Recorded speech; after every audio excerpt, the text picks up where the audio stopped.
said, empty your mind. Be formless, shapeless, like water. Now you put water into a cup, it becomes the cup. You put water into a bottle, it becomes the bottle. You put it in a teapot, it becomes the teapot. Be water, my friend. All right, welcome, ladies and gentlemen, dear listeners. I'm very excited to introduce you to a dear friend of mine, Todd White, the founder of Dry Farm Wines and a total biohacking rock star, keto expert, wine, alcohol expert. I actually listened to some of your former podcasts, Todd, and I'm very impressed how articulate you are and how well you explain the different concepts. And I'm honored to have you on the Flowgrade Show. Welcome. Hey, man, I am just so excited to be here and see your shining face that I haven't seen in a while. So it's awesome to be connected this morning, or this afternoon, or tonight for you.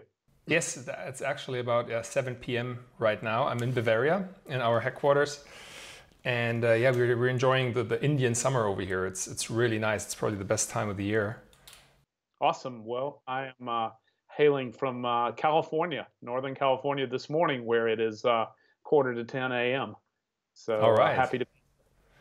Great. Let's just dive right in. And my first question is, because I know you are probably going to answer some questions that you've responded to in the past, and that's why I want to get it rolling with, what is something that you're most excited about right now? Man, I'll tell you, other than being on your show, which is a terrific honor, but globally, what excites me the very most at this moment is the awareness and expansion of consciousness. And so right now, for the first time in history, we have a very significant, or at least modern history, we have a very significant growth in the meditation movement and mindfulness and the flow of global consciousness. And this may, if we can continue to expand and reach more people to help them stop the trauma of thinking and to allow universal consciousness to exist, then and to expand, we have some hope of saving our planet and some hope of saving our species before we kill all of our species. And it's so the thing that excites me right now and is the expanding consciousness movement, and which in its foundation is the expanding meditation movement. Oh, that's a wonderful beginning. And it really takes me back to a couple of weeks ago when I was hanging out in Berlin with Vishen Lakiani, the author of the Code to the Exceptional Mind. It just came out a couple of months ago. And he is going to be at the Bulletproof Conference and distributing his book as well.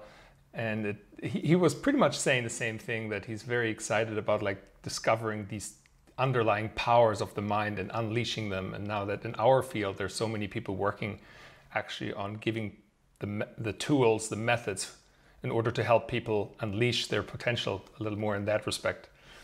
So when we I have to borrow a phrase from Tony Robbins, and it is when we replace expectation with appreciation, this is when joyfulness comes into our life.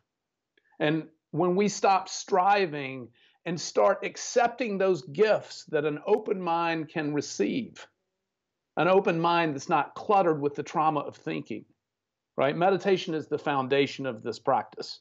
But for me, that's just, I think it's the most important thing happening in the world today in terms of biohacking. I personally think that meditation is the #1 biohack of all time. Until we have a foundation of clarity and open the channels of our mind to receive gifts from the universe, until we open those channels, until we're clear and uncluttered of thinking, then we can really progress ahead with all of our life improvements. But we need that foundation. We need that foundation of openness. We need to allow that energy and the shared energy of people who meditate together. At my office, we begin every morning, my staff, with a meditation session. Right? That's just how we begin the day. I was just about to ask, how much do you meditate? Well, personally, I do 40 minutes at home before I come to the office every morning. And that includes, that ritual is I get up, I have a cup of green tea. From there, I go into 20 minutes of intense breath work, incorporating some Wim Hof and other breath techniques. So I do about 20 minutes of very intense breath work, followed by 20 to 25 minutes of concentrated meditation, and about 10 minutes of gratefulness thought, just thinking of the things that I'm grateful in the day or for in my life. From there, I do a 5-minute cold shower, ice cold. I have a well, so my water's very cold. So, and from there, I go to the gym or do my whatever my exercise routine is for the day. And then from there, we don't open our office until 10 a.m., which is quite late by American standards. Most offices in the U.S. open around 8 or 8:30 in the morning. But the reason we don't open until later is because we think it's very important that all of our staff have a dedicated time to practice their morning ritual as they begin their day. Then when my staff comes to work, we start at 10. We begin with a quiet meditation followed by open expression of the things that we're grateful for together as a team. And then we do journaling and affirmations. And from there, we begin our business day. Wow, you actually just summed up a bunch of what I call biohacking techniques, or what we've also found in our field to be quite present and people using it. And now it takes me to my next question, which I get asked a lot, and that's why I'm personally interested in hearing your definition of biohacking. Like, how would you define that?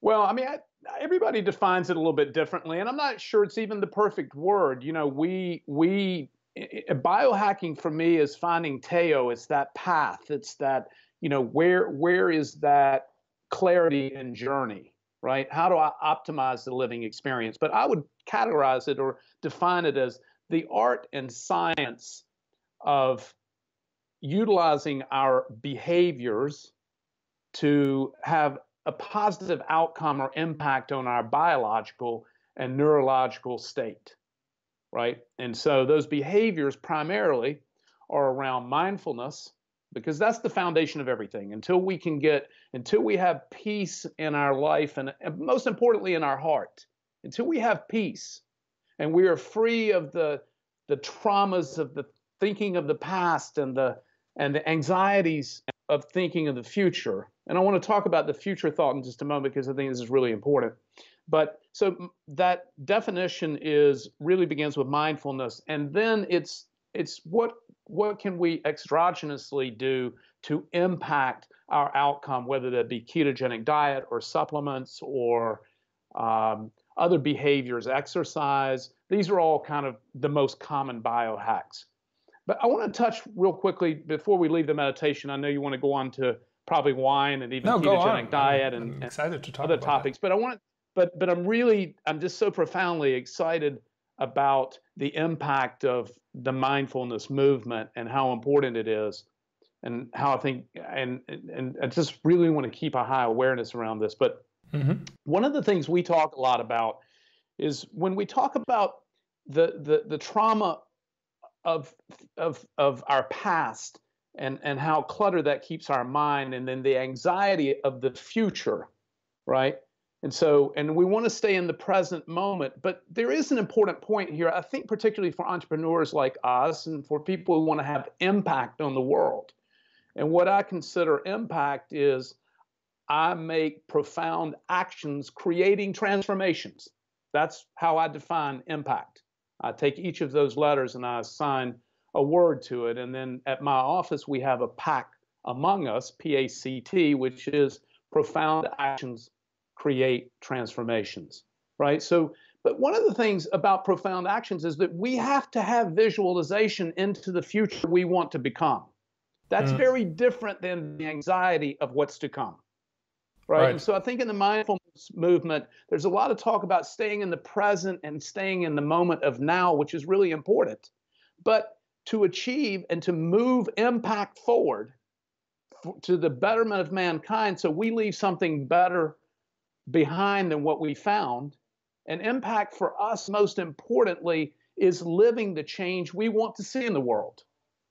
So how can we, each of us in the consciousness movement, be the example of the change we want to see? And one of the things that's important about looking into the future is we have to be clear that there is a separation between the anxiety of the future, which we don't want to participate in, but we must visualize the outcome we want to see and talk about that collective energy. So we can't always just remain in the now and present. If we want to have impact, we need to find a way to balance that with our desire to have impact or achievement. I actually just had a German shaman on the show, and he called, I think he meant a very similar concept. He called it progressive identity. So he said that as a person in the right now, we also need to think about how to progress and evolve constantly. Right, and we do that through visualization, through talking about the future we want to see, where we want to be in a year or 2 years, or how collectively we can bring impact to the world, like you're doing. Now I totally understand why our mutual friend Mark Moschel is so excited about having joined your team over there, because I imagine these mornings in your office, they must be fantastic. You're so motivated after. Dude, you have no idea. It's just, you spend your whole life striving to achieve, right? And then you come to realize, once you become conscious and you tap into the power of the universe and that collective field of energy, you come to realize that you don't need to strive. You need to just accept, and it will be there for you. And that striving is blocking your ability to accept that collective energy. Beautifully said. Really nice. Actually, this is a great, I think, part now to a point to tell the story how we met, because I kind of was introduced to you as the wine guy.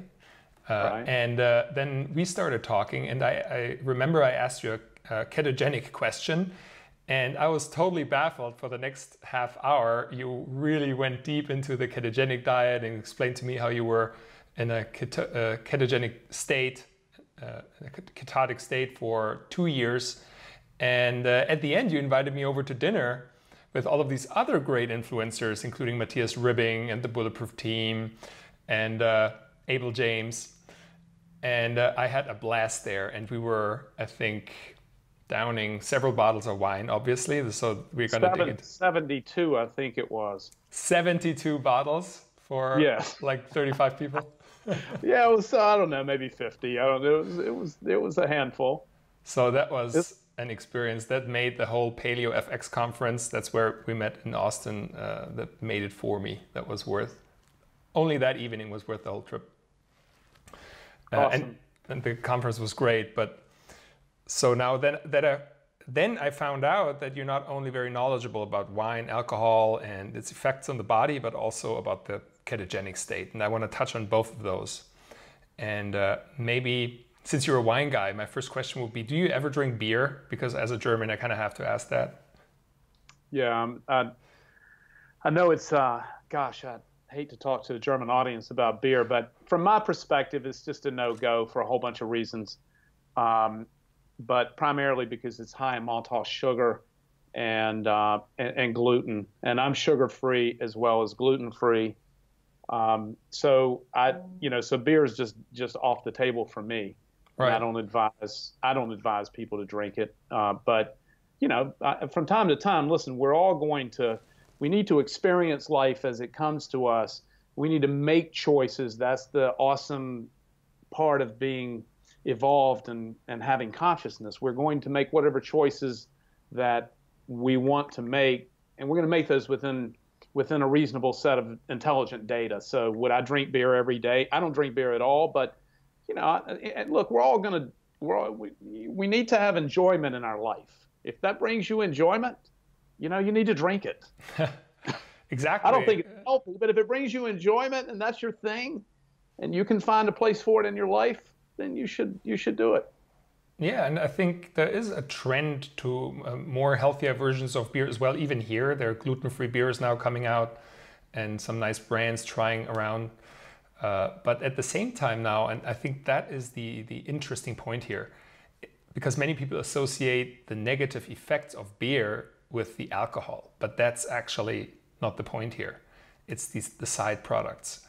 And that's why there are healthier versions of alcohol. And maybe you can quickly dive into why alcohol itself is more of a dosage topic and not the problem itself. It is. So when I think about alcohol, I think about dosing and microdosing alcohol. What I want to use alcohol for is to elevate the spirit, to bring a bit of vulnerability to the community. We usually drink around the dinner table. I don't drink in the daytime. And even though we're in the alcohol business, we don't do tastings during the daytime. We don't meet with wine reps during the daytime because we believe that drinking in the daytime is unhealthy and also distracting, right? And so we know when we add alcohol to, when we ingest alcohol, it's going to be the substrate energy that burns off first. So the moment I start drinking, I'm going to stop fat burning. And right. One of my goals in life is to stay in a pretty constant mode of burning fat and not sugar. So I'm a fat burner. I'm glucose depleted. I'm ketogenic. So I'm burning fat as my energy source. So I don't want to interrupt that fat burning during the daytime. But here's the thing about alcohol. So let's talk about the three most common types of beverages. So you have beer, wine, and spirits. And we'll just start at the top at spirits. So spirits, there's I understand the case to be made in the paleo movement, also the biohacking movement, where we talk about let's drink tequila because it's super distilled, it's coming from a plant, it's super clean. And I agree with all of that. And if you're going to drink a spirit, you should drink tequila, number one, and non-gluten or non-potato vodkas, number two. But most people in the biohacking movement just elect to stay with tequila, and that's fine. The problem I have with tequila is that it's 40% alcohol, right? Right. And so most of us don't approach our evening with this concept of we're going to have a drink, right? We're going to have several drinks.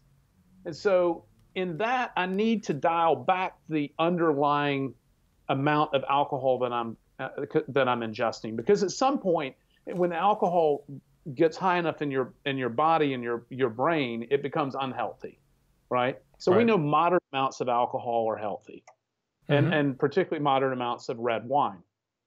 But the thing is, most people don't drink moderately. So if that's the case, then we have to dial back the amount of alcohol that we're consuming. So you can do that through the two primary sources are beer or wine. So in our case, we don't drink beer. Not only is it filled with additives and other poisons in commercial beers, or even if it's gluten-free, it's still high in sugar. And that's my primary problem with it, is the sugar, not the gluten. Right. And you can see this in the bellies of people who drink it, right? Because they have belly fat. Especially the visceral fat. In German, it's very common, these round, firm bellies. Right. That's that's from the overproduction of insulin from high blood sugar. Right. That's what's causing visceral fat. And so my goal is to maintain a very, very low blood glucose, right? High ketones, and consequently a very, very low insulin secretion, because I don't want to store any fat, all right? And particularly visceral fat. Right. That being said, so when we look at, beer's out, spirits are out for me, too much alcohol. So then that brings me to wine. And that's the reason that we drink specifically low alcohol wines, naturally made wines. These are not commercial wines. Commercial wines range from 14.5 to 16, 17% alcohol. When you're looking at natural old world wines, the way wines were made 100 or 1,000 years ago, you're going to find alcohol levels in the 11 to 12.5% range. And that's where we drink, where I can drink a bottle at night, as I do every night, right? So I can drink a bottle of wine and not have adverse effects in the morning and not have adverse effects while I'm drinking, because my objective is not to get drunk. Right. Now, we all have what we call glorious exceptions. Weddings, bachelor parties, weekend with your bros. I mean, this shit happens, right? And then, it's fun. We get drunk. This happens. But we need to make that the exception, not the habit, right? So we want to use alcohol to elevate creative expression. And when dosed correctly, what we have is an elevation of creative expression. We have adult bonding. We have a little ray of vulnerability. And vulnerability is what causes you and I to be able to generate trust together, because I'm going to tell you some things I might not normally tell you. I'm going to let you feel my heart in a way that gives me a little additional confidence to share more of me with you. Right. And when I do that, that's when we're going to generate love and trust, right? And that love and trust is going to build every time we're together. Well, yeah, I have to the wine helps with that. It right? does, yeah. And actually, because you just mentioned wedding, and I just came back from my brother's wedding last weekend, and it was a Bavarian wedding. And Todd, if I can recommend you one thing, go to a Bavarian wedding.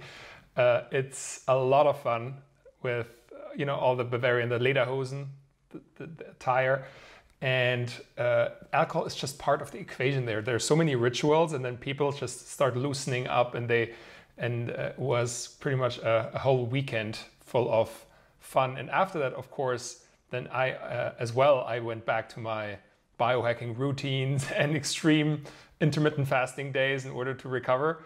And it worked, but these exceptions, I think they're really what makes then life worth living as well. This is just part, like you said. They create memories. This wedding will be forever indelibly implanted in your mind.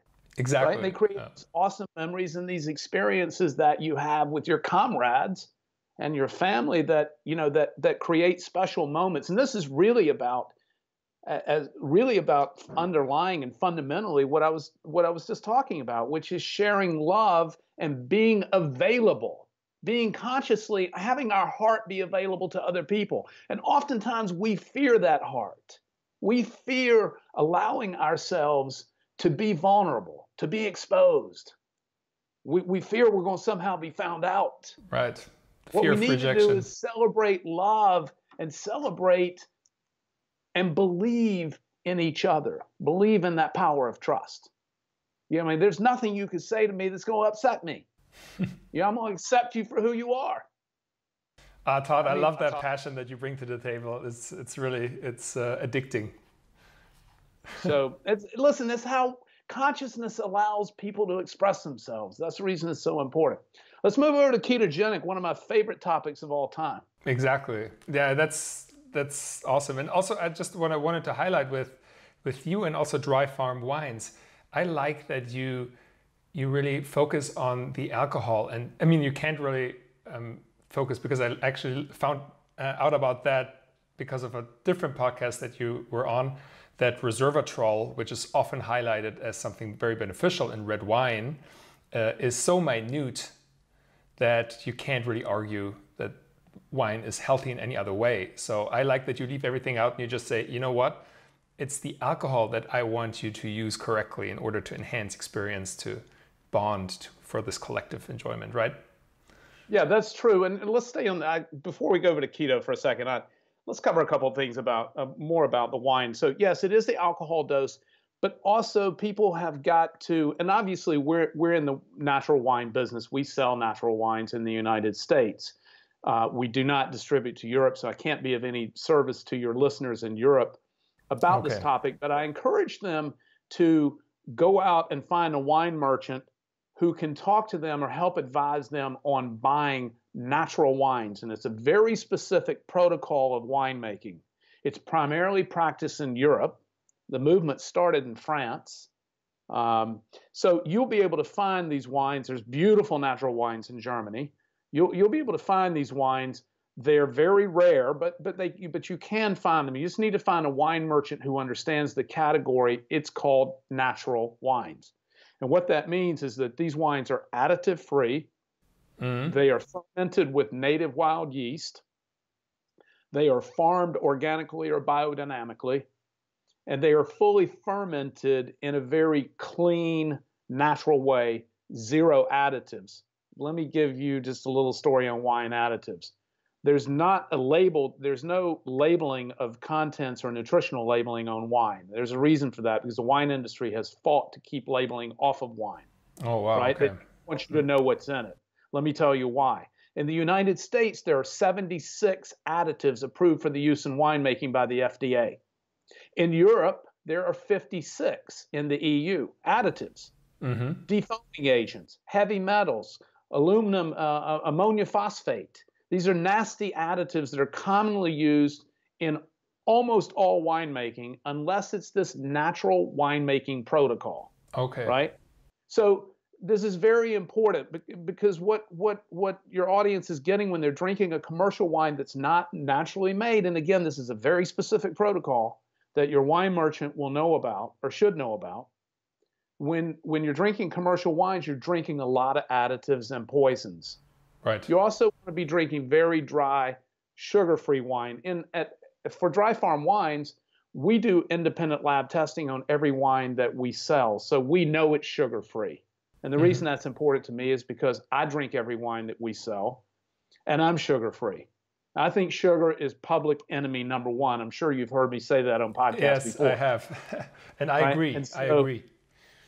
I don't know if you saw just this week, but in the United States, it's documents, historic documents just came out. It's published in the New York Times this week. Historic documents just came out that tied the sugar industry in the 1960s paying off leading scientists at Harvard, and one of them consequently became the leading scientist at the Department of Agriculture in the United States, paid them off in today's dollars, what would be about $50,000 to publish a misleading and fraudulent research paper on fats and sugar. Right. And so it's just been, I'm sure you've seen it pushed around on Facebook. I've seen it actually in your account. Amazing, yeah.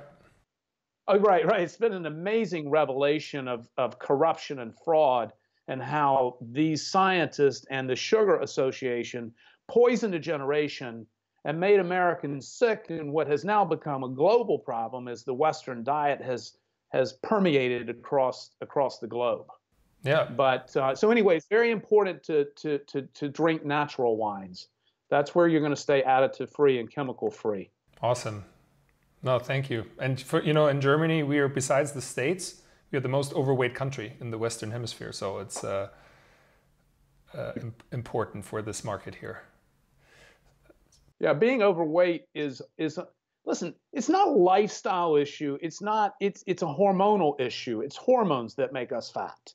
And so what we need is the knowledge to manage those hormones. And then we need the foundation of mindfulness to allow us to make a fundamental shift in our behavior. And our behavior is not about we eat too much and move too little. That's not the issue. The issue is that we eat too much, too often, and the wrong things. Right. So we just have to change that nutritional programming. It's not that we're going to be deprived of anything. I have a super rich and luxurious diet, I assure you. Right? I know, I had your dinner. I only eat one. Right. I cooked for you. Right? Yeah. It was pretty tasty, right? That was wonderful. I loved everything from the salmon covered in oil and butter to the dessert, the cacao. It was... Yeah, I mean, on that salmon, we poached it in butter, and then we poured hollandaise sauce on top of it. Right? So fat and more fat on top of that delicious omega-3 fish, right? So, I mean, there's nothing, you're not being deprived of anything. You just didn't eat any bread there, and you didn't eat any sugar there, right?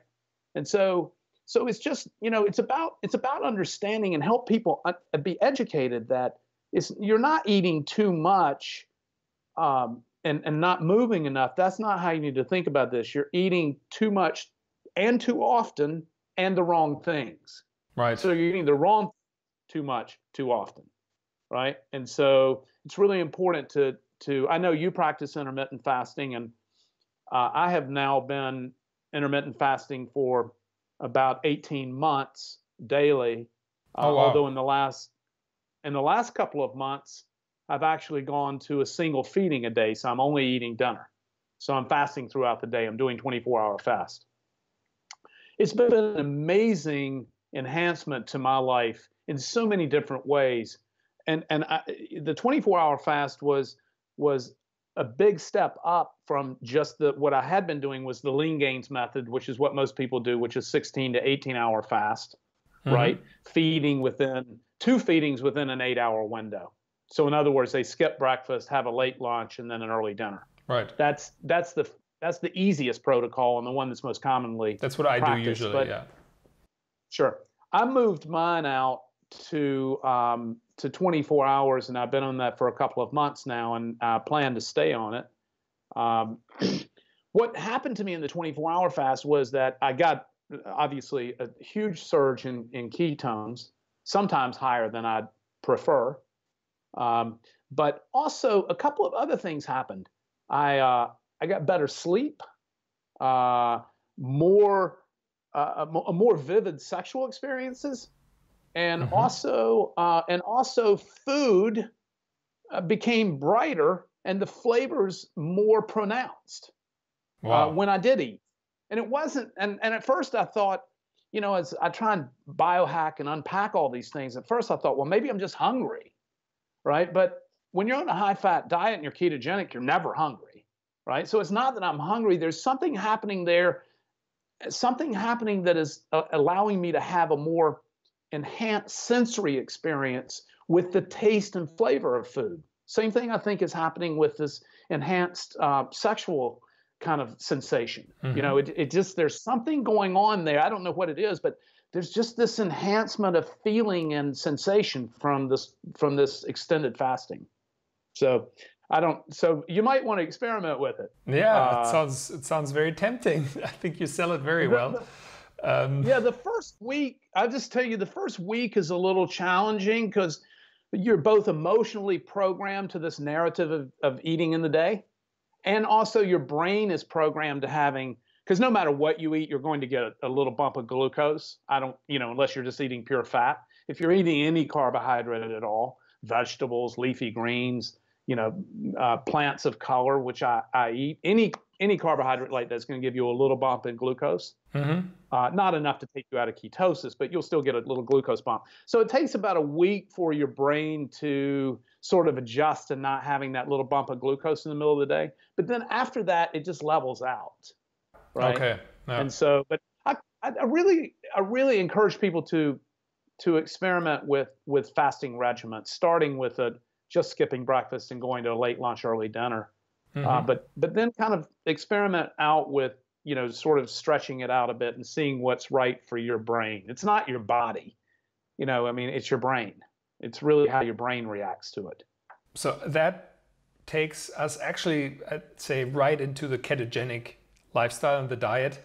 And is it for you, the intermittent fasting protocol directly related to it? Does it go hand in hand? Sort of, if you fast, you should also be ketogenic? Well, your body's only going to store about 1.5 teaspoons of glucose. So you will go into a ketotic state, a very low ketone production. You'll go into a ketotic state after a 10 or 12 hour fast. Your body will deplete itself of its available glucose. But here's what's happening, and here's why people have a lot of difficulty with the ketogenic diet. Well, first of all, they don't understand how to practice it in a way that's highly pleasurable. They think that they're being deprived. They don't understand it. We don't have enough time today to cover all the details around it. But here's the one thing I would say about fasting and the ketogenic diet in general, and the importance in the ketotic state of becoming fat adaptive, right? And being in ketosis is not the same as being fat adaptive ketotic. And let's just talk real quickly about the difference, because this is really important about why people have such a difficult time with ketosis. So when you start fasting, and the reason I started fasting is because fasting does promote ketone production. Fasting mimics a starvation kind of, so you're driving starvation ketones, right? So I started I started practicing intermittent fasting to bump up my ketone production. But everybody who goes 10, 12, 15 hours without eating is going to have some ketone production. But here's the problem. If we don't deplete dietary glucose and keep our fat intake high and protein moderate, because as you know, protein will also convert to glucose in excess amounts, right? And of course, our body makes glucose on its own, even if you were to eat none at all. because the brain still requires a small amount of glucose, even in the presence of ketones, right? But here, I want to talk something really important because we don't have a terrific amount of time left. I want to talk about this concept of practicing a fat adaptation ketotic state, and because this is when we get set free of any suffering from hunger, right? So when you go into ketosis and you're bouncing back and forth with cheat days, or you're not being disciplined to become fat adaptive, which it depends on the person, but it generally takes 1 to 2 months, right? 4 to 8 weeks to become fat adaptive. Because here's what happens in that first week. And I just want to share this for your listeners who don't know much about it. This is what happens in the first week or two when you're trying to become ketotic. Your brain, you get the carb flu, right? The you get keto the fever, keto flu. yes. Yeah, you get the keto fever. So what happens is that your brain has been accustomed your whole life to just burning. The brain's lazy, body's lazy, right? So it's just been burning glucose. It's been readily available. You've been supplying it. And the brain's not had to do anything but just grab that glucose and burn it. Now, the brain doesn't like burning glucose as much and as efficiently as ketones, but the brain's lazy, so it's burning glucose. When you shut off the glucose by restricting carbohydrate and sugar, right? When you shut that glucose supply off, the brain says, "Where's my fuel?" And it's not there. And so the brain says, "I'm going to take a nap. I'm really tired because I don't have any energy to burn. There's no fuel here. So we're going to shut down." That's the keto fever. That's the carb flu. We're going to shut down. The brain, that's going to go on for several days, maybe as long as a week, before the brain finally gets fed up and out of frustration says to the liver, "I need you to make me some energy," right? At that point, we're starting to become fat adaptive. At that point, the brain starts to become accustomed and programmed to start looking for ketones and not glucose, right? And so then this energy thing actually increases. It remains stable. You're burning fat, which you have a virtual unlimited supply of energy through your fat source, right? I mean, you've got about 10 or 12 hours of glucose at any moment stored in your body. As you know, I mean, it's stored in your muscles. When they're filled up, a little bit goes into your liver, a tiny bit goes into your brain, and the rest of it, insulin stores as fat, right?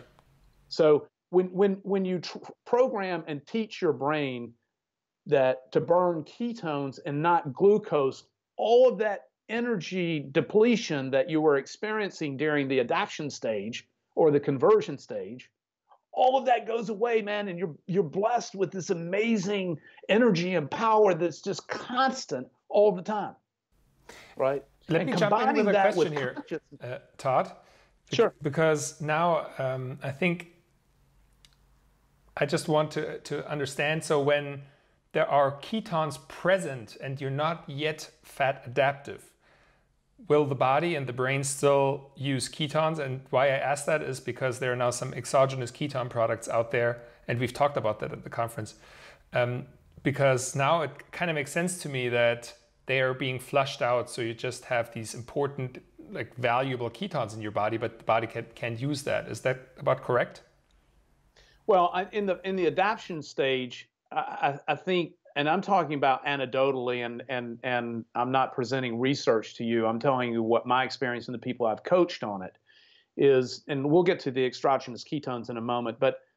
But when glucose is present, and when you're having like cheat days and kind of bouncing back and forth and sneaking out, and when you're doing that, your body's going to grab that your brain, which is where this issue is occurring, brain's going to grab that glucose if it's available, even if ketones are present, right? Okay. I mean, just because it's lazy until you become fat adaptive. Like now, if I were to cheat, which I call cheat, if I fall off every now and again, which happens from time to time, I still don't come out of ketosis, right? I mean, so, and if I do come out of ketosis, which hasn't happened in a long time, I do daily blood testing. So I know exactly where I am every day in terms of my ketone production and also my blood glucose.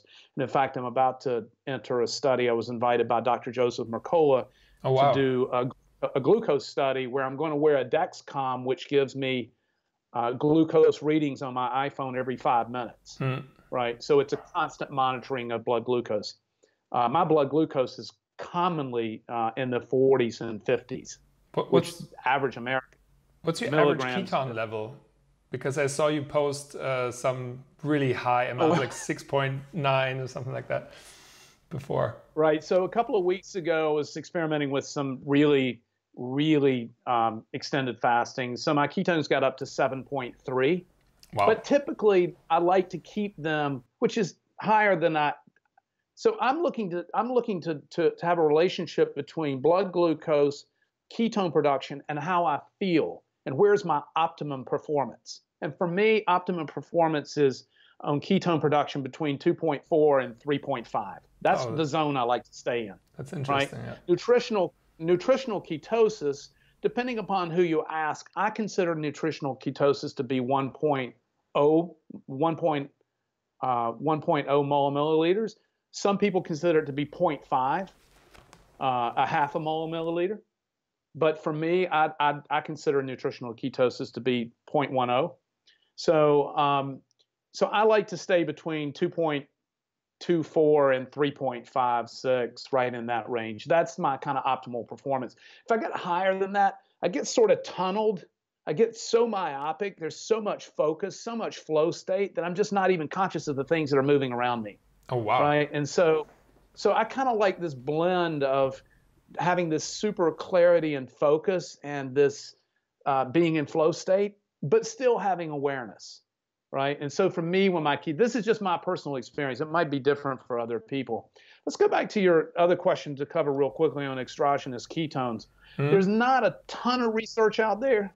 The leading researcher who is also a friend and colleague and endorses our wine program is Dr. Dominic D'Agostino. Right. Is the leading researcher in exogenous ketones and has published just yesterday another paper showing therapeutic benefits from exogenous ketones. And there's been some research come out just recently in the last couple of weeks as well showing enhanced athletic performance with exogenous ketones. I don't use them. I occasionally use them if I want to go in for a powerlifting session. They will give you a boost of energy. Right. Here's my issue with them. First of all, there's not enough research out there really I don't need them to be in ketosis. They do give you an energy boost, but here's what we know. When you're drinking ketones, you're going to burn those in front of your natural ketones because the body has no way to absorb them, just like alcohol. Same deal. When you put that energy source, that exogenous energy source, your body's going to burn that first. Right. So what we know for sure is that when I'm drinking ketones, I'm stop burning and producing my own. Right. And so we're going to burn that energy source ahead. Here's what I think it is potentially very useful for people who are in conversion to a ketogenic diet. I think it can aid conversion. And the other thing, and this is what there are many ketone supplement companies that market exogenous ketones as a weight loss aid. There's no research to support that. Dominic D'Agostino will tell you it is not supported. But they're oftentimes marketed as kind of a quick fix. But here's what they do for sure, and my experience with them, and I think everybody's experience with them. They give you a boost of energy. You get ketone energy to your brain. You get that brain buzz that ketone creates for you.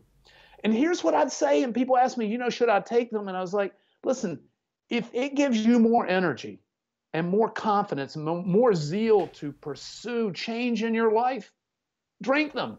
Right? I mean, if it provides energy for you that gives you that extra motivation to take action and to change and to be inspired to reach a higher place in your life, drink them.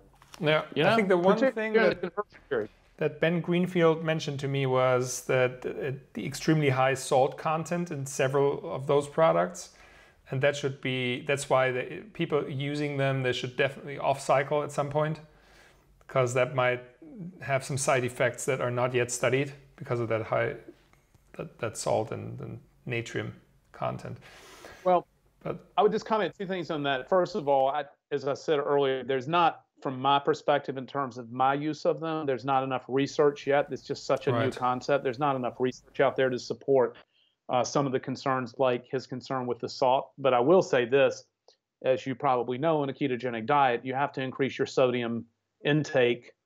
Particularly it's helpful to avoid muscle cramping, and also supplementing with potassium and magnesium is very common for ketogenic. Okay. But anyway, the most important thing is skip all the white devils, my friends.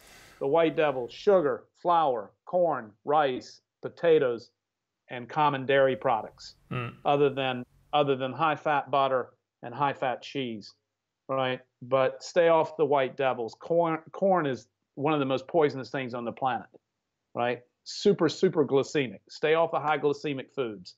And all the white devils, which are, again, sugar, flour, rice, corn, and potatoes, right?